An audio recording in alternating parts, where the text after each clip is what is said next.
Well, first of all, I want to welcome everyone here. My name is Missy McPherson. I have the honor of being the regent for the John Abston chapter, and I will be kind of, I guess, co-hosting this event as we go through this today. I want to thank all of y'all for coming. I'm going to go ahead and read my notes if you don't mind. To the rededication of the John Abston Family Cemetery. As you know, it's over that way, and we'll be going over there in a few after we have our speakers are through. I believe it's important that we take care of our heritage. We're guardians of that heritage. I'm thankful to my aunts and grandmothers and those that came before me in the DAR who took care of their local heritage, because I'm able to go now to those places where my ancestors are from and see those tombstones. So this is, I personally believe, a very important project, and I'm proud of this chapter for taking this on, the cleaning and refurbishing of John Abston and the Lou family graves.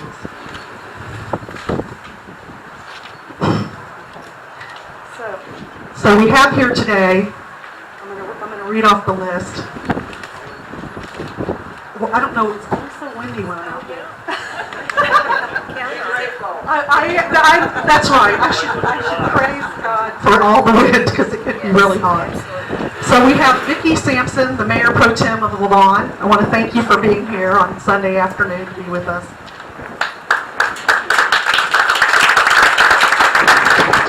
We have Larry Collins of the Collin County Historical Commission. And we're really grateful to them because they actually gave us several grants to help along with other people, but they were really instrumental in us getting this done. So we thank you for your efforts with us. And we have Sabrina Nash of the Lakeview Cemetery. Again, a great partnership. I met Sabrina. She's around here somewhere, but oh, there you are, Sabrina. Thank you so much, for hosting us and all that you do. We also have the Sons of the American Revolution Color Guard here. We have a lot of chapters represented from the Sons of the American Revolution. I want to thank y'all for coming. They're in the Texas SAR. And we have the Plano, the Dallas, the Van Zant, that's a long way off, I think, the Edmund Terrell, the McKinney, and I can't even read my own writing. Oh, the East Fork Trinity. So we had one come, some of them come all the way from Fort Worth for this, so we want to thank you for that.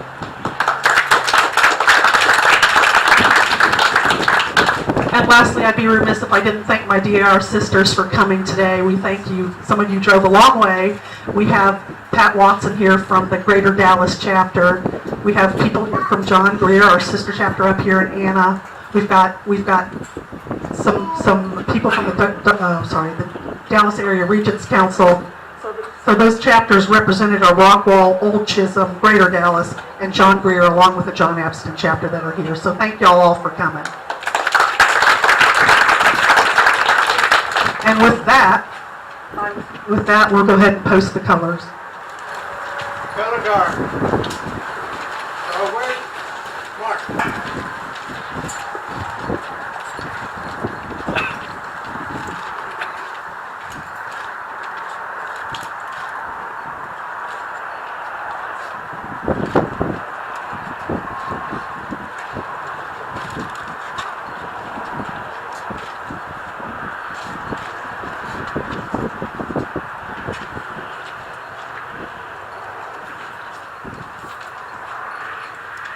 Present color.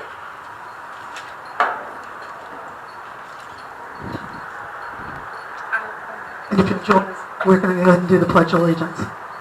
I pledge allegiance to the flag of the United States of America and to the republic for which it stands, one nation, under God, indivisible, with liberty and justice for all. Let's go ahead and, Shally, if you'll lead us in the American Creed. I believe in the United States of America as a government of the people, by the people, for the people, whose just powers are derived from the consent of the governed, a democracy and a republic, a sovereign nation of many sovereign states, a perfect union, one and inseparable, established upon those principles of freedom, equality, justice, and humanity, for which American patriots sacrificed their lives and fortunes.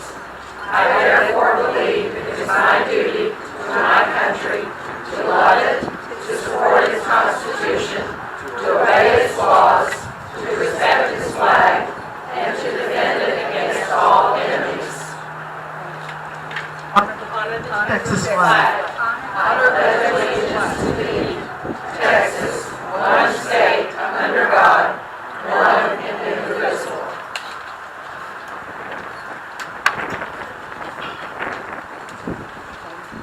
So if you'll retire the colors, please. Color Guard. Retire.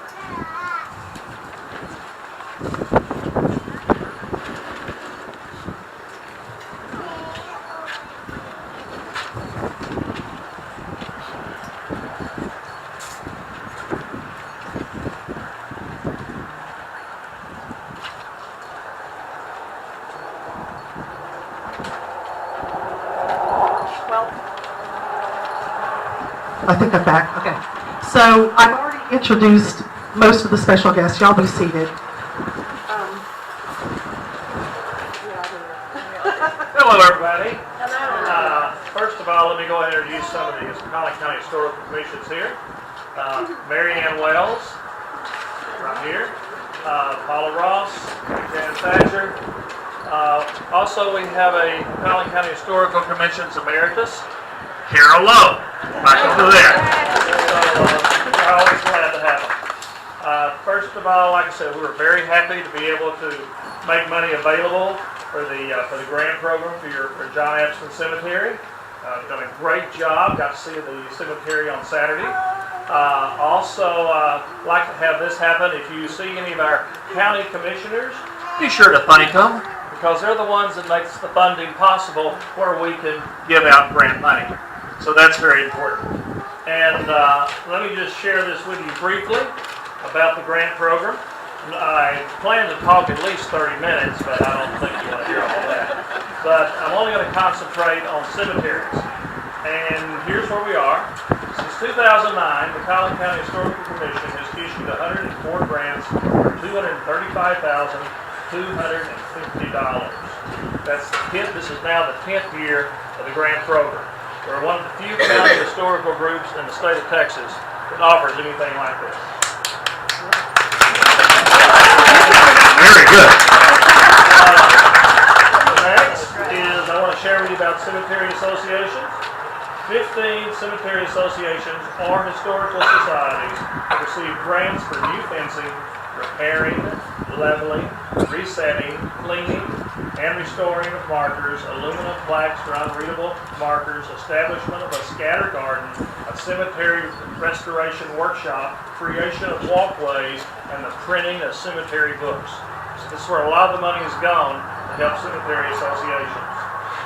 Those that have received this is the Bear Creek Cemetery Foundation, the Anna Area Historic Preservation Society, the Murphy Historical Society, the Cemetery Association of Murphy, Chambersville Cemetery Association, the Young Family Cemetery Association, Snowville Cemetery Association, Stony Point Cemetery Association, Plano Conservancy for Historic Preservation, John Abston Chapter National Society, DAR.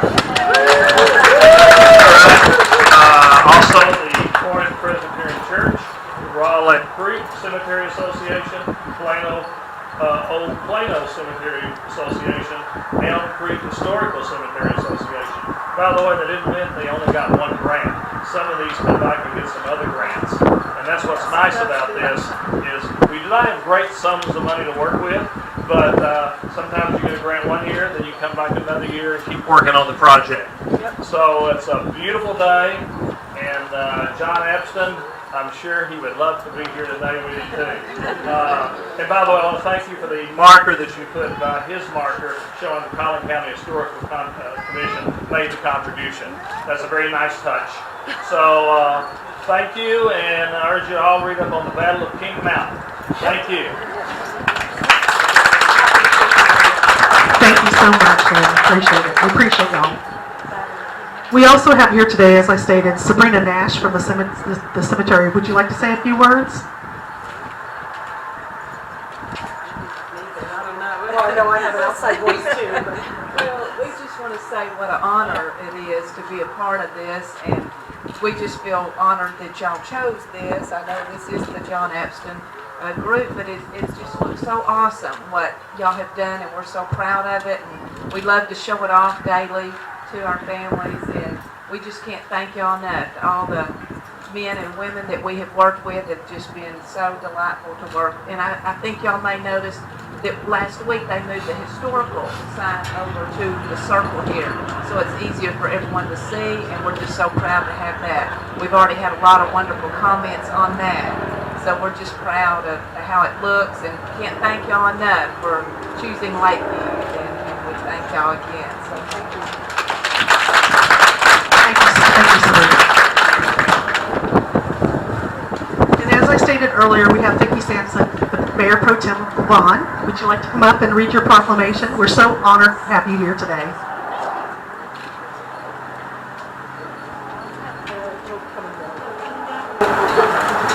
Yeah, with the wind, it's I know, it keeps blowing around out there, and I don't know if this is going to work. Can you all hear me? Yes. Oh, Yes. okay. Proclamation, City of Lavon, Texas. American Revolutionary War soldier John Abston, 1761 to 1856. Whereas American Revolutionary War soldier John Abston is the only known veteran of the Revolutionary War buried in North Texas, and whereas it is appropriate to acknowledge and honor the historical importance of the contributions of John Abston, and whereas John Abston served as an ensign in the Pittsylvania County Militia from 1770 to 1775, and at the age of 18 volunteered for service in the Revolutionary Army, and served for 2 years in Captain John Ellis's company under Colonel George Washington, participating in the historic victory of the Battle of Kings Mountain that is acknowledged as one of the most decisive battles of the Revolutionary War. And whereas, after the war, John Abston and his son Jesse traveled with cart, possessions, and oxen to Texas, where Jesse died of pneumonia and was buried near Melissa, Texas. And John Abston continued traveling with Jesse's family further south in Collin County, where he purchased farmland near what is now Lavon, Texas, where he resided until he died in 1856. And whereas the preservation of historically significant places such as John Abston's resting place are the result of the commitment and dedicated efforts of many like the John Abston chapter of the National Society of Daughters of the American Revolution and local resident Charlie Allen, who donates their time, energy, and resources so that our community and fellow Americans are able to appreciate, enjoy, and honor our national heroes. Now therefore be it proclaimed that April 29, 2018 in the city of Lavon shall be John Abston Day. And all are encouraged to attend and celebrate the rededication of the restoration of the historic John Abston Cemetery section of Lakeview Cemetery this Sunday, April 29, 2018 at 2 p.m. And witness whereof, I hereunto set my hand and cause the seal of the city of Lavon, Texas to be affixed this 25th day of April 2018. It's signed by Charles B. Teskey Jr., our mayor.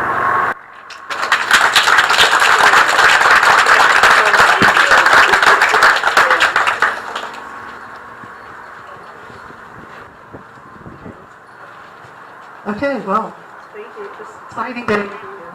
So Dorcas, would you like to come up and tell us a little bit about this project and what all's going on? I think it just isn't like my voice. Well, yes, it made mine too. I wish I could take you back a few years ago to the first time I came to this part of the cemetery. The tombstones were needing leveling. They were dirty. Some of them were broken. For a long time, that cemetery had just been left with nothing done. Then Lakeview was taken over by a new board, and you can see they've done so much to revitalize this cemetery. But as DAR members, our charge is historic preservation. So we took on that project. Now, we don't have any money.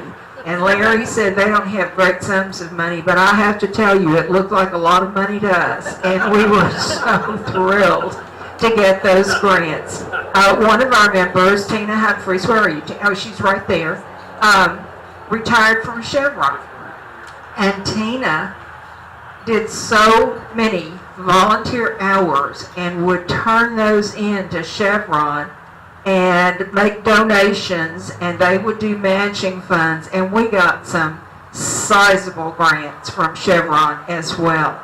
Now, this cost a lot of money, so it took all of that plus all of the work we could do. We made quilts, oh my goodness, and we voiced quilts, and we had silent auctions, and we did virtually everything we needed to raise money. But without the grants from Chevron and from the Collin County Historical Commission, this would still be several years down the road to complete this. So we're so thrilled today to be here to celebrate this time. And if you've looked over there, I just get chill bumps when I pull up to this area to look at those beautiful white tombstones, so clean, so level, so lovely out there. And thank you, Mary Ann Wells, for getting that historical marker moved in time for this. It was down in the area, the rest area, and the truckers who parked their trucks down there could see it, but the people who came into the cemetery could not. So she got that moved for us as a member of the Collin County Historical Commission, and we so much appreciate that. I want to talk to you just a little bit about John Abston. You've got his history in your program. What I want to say to you about that is one of the things that I've noticed we tend to emphasize is John Abston was a Revolutionary War soldier, and he came to Texas when he was 90 and died here when he was almost 100. Well, all of that's important, But there was a lot in between that. And I'd like for you to know just a little bit about his family and the time period. John Abston was born in Pittsylvania County. By the way, I left my notes at home, so just pray that my teacher memory kicks in and I don't forget what I was going to tell you. He was born in Pittsylvania County, Virginia. Now, we play a little loose with dates. I think his tombstone says 1761. Some records having been born in 1757, somewhere in that time frame. But what we do know is that he came from a rather prominent family. Prominent, that is, in terms of owning property. They were planters in that area. And of course, the cash crop in the South prior to 1800 was tobacco. And tobacco wears out the land really fast. So those planters were always looking for new land to bring into cultivation. So that's where their wealth was. It was tied up in their property and next year's crop of tobacco. When John Abston was either 9 years old or 13, whichever date you go by, he joined the local militia.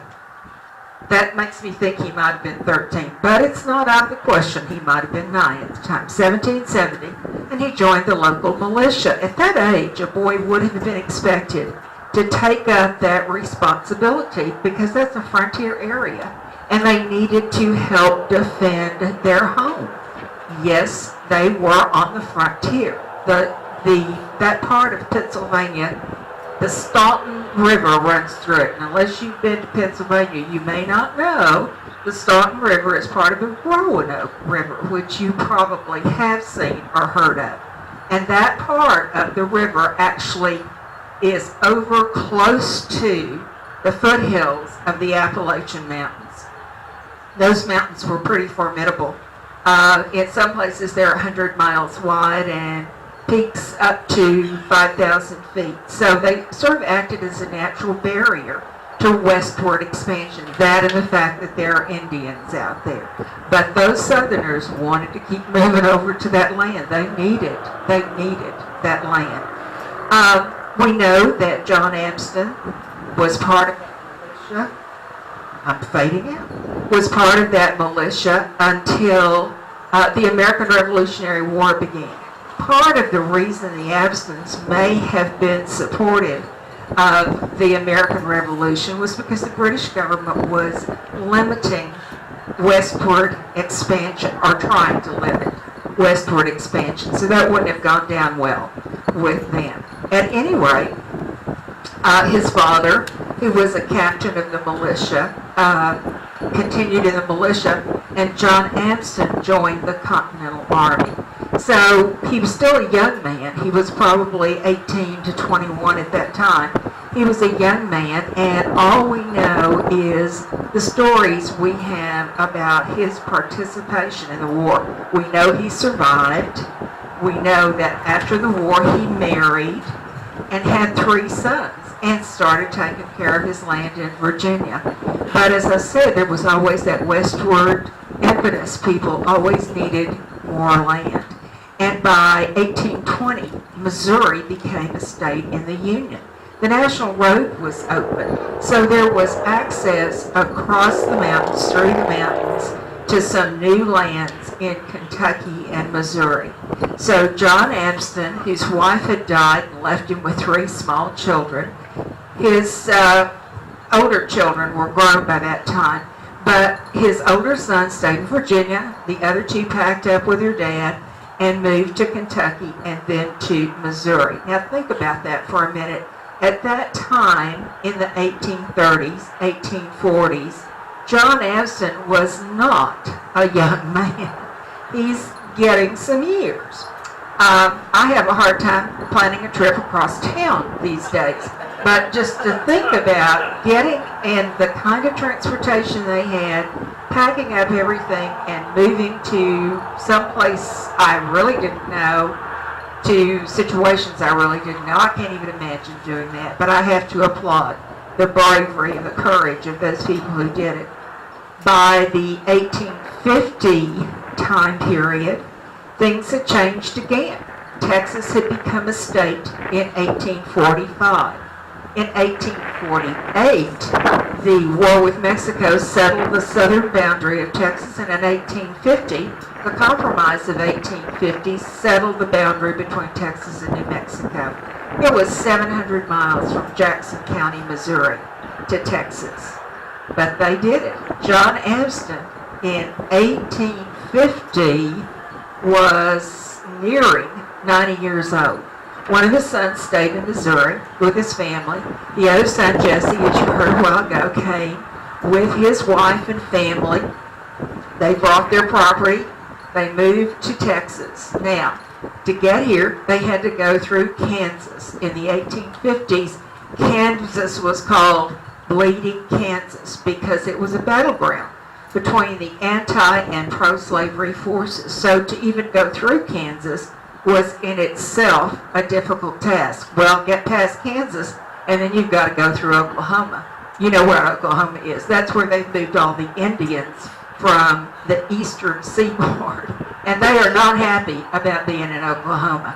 If that was the only challenge, that would be one thing. But then they've got the Red River. There are no bridges across the Red River in the 1850s. You either have to come across by ferry, or if you're lucky, at some particular time of the year, you might find a place to ford it. I suspect they came by ferry. At any rate, here they are in this area of Lavon. Interestingly enough, John Abston at that point in time chose to apply for his pension as a Revolutionary War soldier. It was denied because they couldn't find anybody who remembered him serving. He had outlived everybody.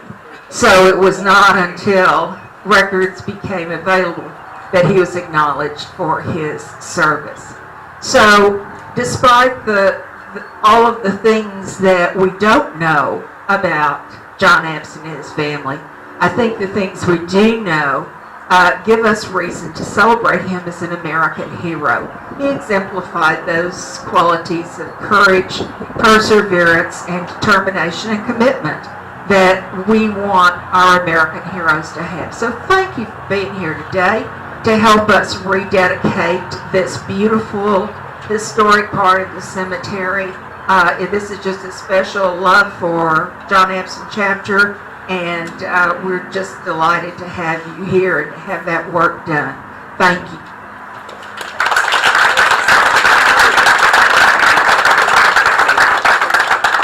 All right, thank you, Dork. I always learn something new about John Abston every time I hear a speech about him. I wish I'd known him. He's probably quite a character at 90-something years old crossing over here. So what we're going to do now is we're lucky enough to have Scott Stanton here, our piper. And as I'm of Scottish heritage, this is my homeland music, so I'm glad he could make it. Scott's going to pipe us over to the gravesite to Going Home. And then we actually have today, Sally Hunt was able to make it. And Sally is a living descendant of John Abston. And she will lay a wreath at the grave. She's going to lead us over here. Yep. So we'll let her go first. Right, that's thank you. So Sally will get with Scott and they will get started.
of y'all for coming out today to honor John Abston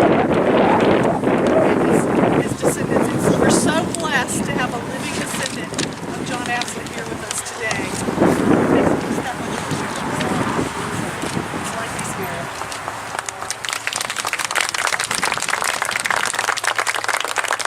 Linda, you want to do the benediction?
Chapter members, come on up.